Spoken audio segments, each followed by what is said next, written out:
Jail জুলুম নির্যাতন এগুলোকে ফেস করে আমরা তো রাজপথে ছিলাম, তাহলে আমাদেরকে আপনারা কি যোদ্ধা বলবেন? ফ্যাসিস্ট বিরোধী যোদ্ধা, হাসিনার পতন আন্দোলনের যোদ্ধা বলবেন না আপনারা আমাদেরকে? এবং আগস্টের 5 তারিখ পর্যন্ত তো আমরা মাঠে ছিলাম।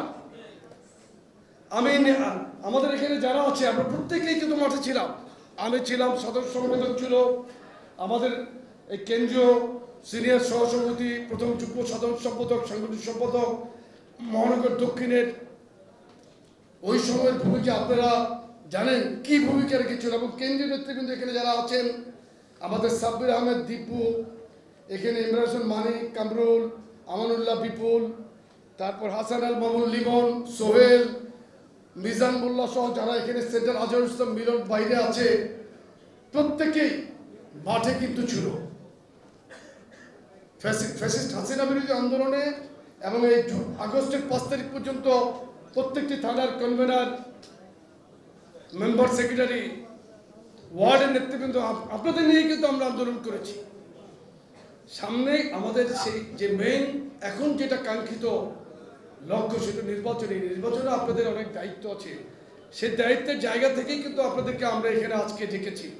তা আপনারা কি মহানগরের ওয়ার্ডের এবং থানার নেতৃবৃন্দ যারা আছেন তারা আমাদের এই নির্দেশনা বুঝতে পেরেছেন? আপনাদের কাজ কিভাবে? সাধারণ মানুষের এমন কোনো কাজ করবেন না যাতে মানুষ আমাদের দ্বারা ডিস্টার্ব ফিল করে। কোনো রকম রাস্তায় জটলা করা যাবে না। আপনারা যাবেন ছোট ছোট গ্রুপ করে, চেয়ারম্যান মহোদয় যেটা বলেছেন যে ছোট ছোট গ্রুপ করে মানুষের কাছে ভোট চাবেন। আপনাদের মধ্যে যারা একটু ভালো বুঝিয়ে কথা বলতে পারেন তারা মানুষকে বোঝাবেন কি জন্য এই মুহূর্তে নির্বাচন হলে বিএনপিকে আপনারা ভোট দেবেন। এটা বোঝাতে হবে। 31 দফার আলোকে বিএনপি কীভাবে রাষ্ট্র সংস্কার করে রাষ্ট্রকে সমৃদ্ধির দিকে নিয়ে যাবেন সেটা কিন্তু দফাগুলোর মধ্যে বলা আছে। এই দফাগুলো যদি ঠিকমতো ইমপ্লিমেন্ট করতে পারে দল, ইনশাল্লাহ বাংলাদেশকে উন্নত বাংলাদেশে নেওয়ার জন্য যে পদক্ষেপ নিচ্ছে সেগুলো কিন্তু বাস্তবায়ন, এইগুলো করলেই কিন্তু আমরা মনে করে এগিয়ে যাবে। ইউনিভার্সাল অ্যাকাউন্ট মানে এক অ্যাকাউন্টে অনেক সুবিধা। এফডিআর এর মতো হাই প্রফিট, সেভিংস এর ডেইলি প্রফিট, অ্যাকাউন্টের মতো ট্রান্সফার ও লোন সুবিধা। অ্যাকাউন্ট খুলুন আজই। একটা কথা বলি, শহীদ রাষ্ট্রপতি জিয়াউর রহমান কিন্তু বাংলাদেশে সংবিধানে মহান আল্লাহর উপর পূর্ণ আস্থা ও বিশ্বাস, এই কথাটি উনি স্থাপন করেছিলেন। এর মাধ্যমে বাংলাদেশে কিন্তু ধর্মভিত্তিক রাজনীতির যেই আজকে যে আপনারা যা দেখছেন তারা কিন্তু এই সংস্কারের মাধ্যমে তাদের এই সুযোগ তারা পেয়েছে। আজকে যারা বড় বড় কথা বলছেন, এক সময় একটি দল যারা সবচেয়ে ধর্মীয় লেবাস নিয়ে বিভিন্ন অপপ্রচার করছে, সেই দলটি কে আপনারা বুঝতে পারছেন। তাদের পোস্টারে 1991 জাতীয় সংসদ নির্বাচন আমার স্পষ্ট করে আছে। আমি তখন অনেক তরুণ। তাদের পোস্টারে কিন্তু লেখা থাকতো আল্লাহর আইন চাই, সব লোকের শাসন চাই। এখন কিন্তু এটা তারা লিখে না, কারণ তারা জানে তাদের দল শতভাগ সব মানুষ এখন নাই,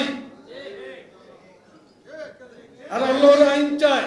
তারা একটি তাদের দলীয় যে পতাকা, সেই পতাকার মধ্যে একটি স্লোগান ছিল হাকিমউদ্দিন, দিন কায়েমের কথা, আর আল্লাহ লেখা ছিল। এটা মাঝখানে তারা এটাকে ডিলিট করে নতুন একটি পতাকা দিয়ে তারা ইউরোপের কোনো একটি রাষ্ট্রদূতের সাথে মিটিং করেছিল।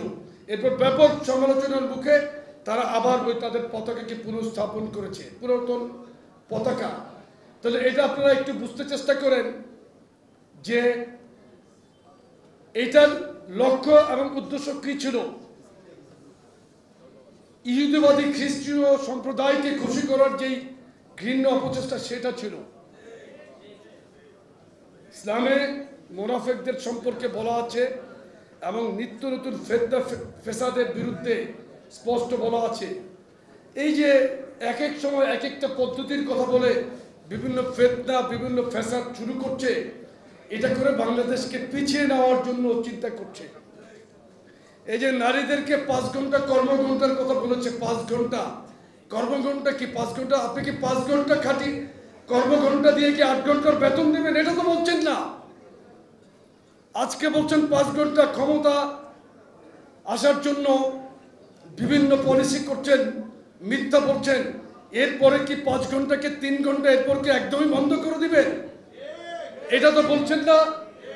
এটা এই জন্য আমরা কিন্তু এটা বিরোধিতা করেছি। নারীরা যদি শালীনভাবে তাদের কাজ করে, সেটা তো সংবিধানের সাথে বা রাষ্ট্রের সাথে এটা কোনো সাংঘর্ষিক বিষয় না।